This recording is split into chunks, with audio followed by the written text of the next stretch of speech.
Today we will start with the buyback of shares.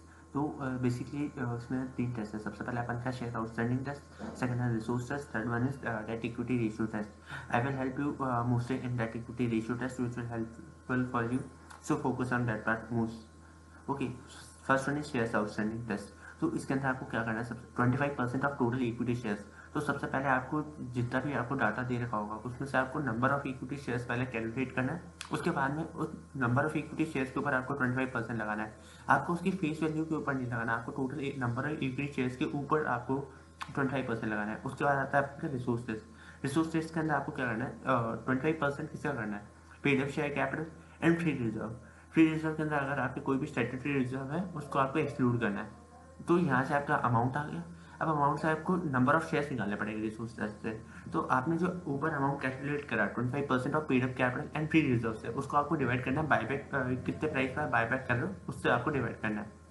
Third one आता है date equity ratio test. तो इसके अंदर मैं आपका बहुत ज़्यादा हेल्प करूंगा। तो आपको सिंपली आप इतने टाइम से शायद मे भी इक्वेशन से कर रहे होगे, तो इक्वेशन सब छोड़ना है एंड आप सिर्फ एक ही फॉर्मूला लगा दो। आप कोई भी एमसीक्यू करो, कुछ भी करो, आपका हर क्वेश्चन बन जाएगा। तो फॉर्मूला क्या है, paid up share capital plus free reserve minus half of that divided by nominal value plus buyback price of the share. तो बायबैक प्राइस के अंदर आपको नॉमिनल वैल्यू भी इंक्लूड करनी है, ठीक है, बेसिक कॉमन अंडरस्टैंडिंग, बट आप कोई गलती ना कर दो। तो इसके लिए मैं एक एग्जाम्पल लेके आया हूँ। नॉमिनल वैल्यू कितनी है 10 रुपीज़, बायबैक प्राइस कितनी है 30 rupees, paid up share capital कितना 1 lakh rupees and free reserve कितना 50,000 रुपीज़ एंड डेट कितना अपन का 1 लाख। तो अब इस फॉर्मूले को पुट कैसे करना है, तो पेड अप शेयर कैपिटल कितनी है 1 lakh rupees plus free reserve कितना अपन का 50,000 माइनस क्या करना हाफ ऑफ डेट, डेट कितना अपन का 1 lakh, 1 lakh multiply by 1 divided by 2। Divide क्या करना है, नॉमिनल वैल्यू कितनी है शेयर की, नॉमिनल वैल्यू फेस वैल्यू कुछ भी बोल लो, 10 रुपीज़ प्लस बायबैक कितने पे कर रहे हो 30, तो प्लस 30 और करोगे तो इसकी जगह कैलकुलेशन करोगे तो आपके पास डायरेक्ट नंबर ऑफ शेयर्स आएंगे, दैट इज 2500 शेयर्स। उसके बाद में एक एडजस्टमेंट आता है कि आपने रिगार्डिंग टू द सीआरआर। तो उसके अंदर उस क्वेश्चन में आपके साथ क्या होगा कि आपको पहले कोई शेयर, कोई काइंड ऑफ शेयर्स आपने बायबैक करे और उसके बाद में आपने कोई any other kind of securities आपने इशू कर दी। तो इसके अंदर आपका एक एडजस्टमेंट आता है। तो इसके लिए आपको सबसे पहले क्या करना है, जो आपने जितने भी इक्विटी शेयर, प्रेफरेंस शेयर अगर जो भी आपने बायबैक करे उसका अमाउंट लिखो, उसमें से माइनस करना है कोई भी अदर काइंड ऑफ, अगर आपने प्रेफरेंस शेयर या फिर इक्विटी शेयर इशू करे उस बायबैक के बाद में, तो उसको उस अमाउंट का माइनस करो।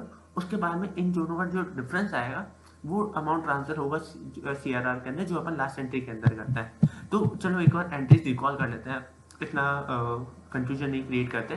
तो फर्स्ट, अगर आपको सबसे पहले partly paid up equity share देगा तो आपको उसको फुली पेड अप बनाना है।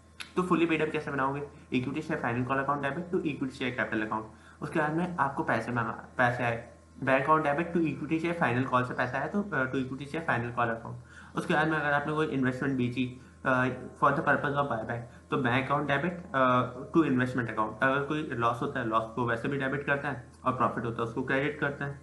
उसके बाद में अगर आपने कोई भी प्रेफरेंस शेयर इशू करा है, प्रेफरेंस शेयर इशू क्या एंट्री होती है, bank account debit to preference share capital account.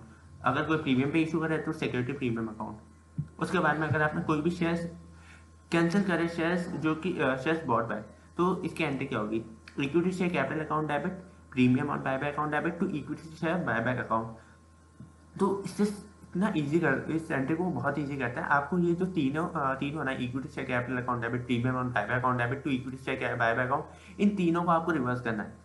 सबसे पहले अपन नीचे से चलते हैं, equity share buyback account debit to bank account. ये तो अमाउंट है ना, कैपिटल अमाउंट भी अपन को देना और जो अपन ने बायबैक पे प्रीमियम दिया उसको भी अपन को पब्लिक को वापस पे करना है।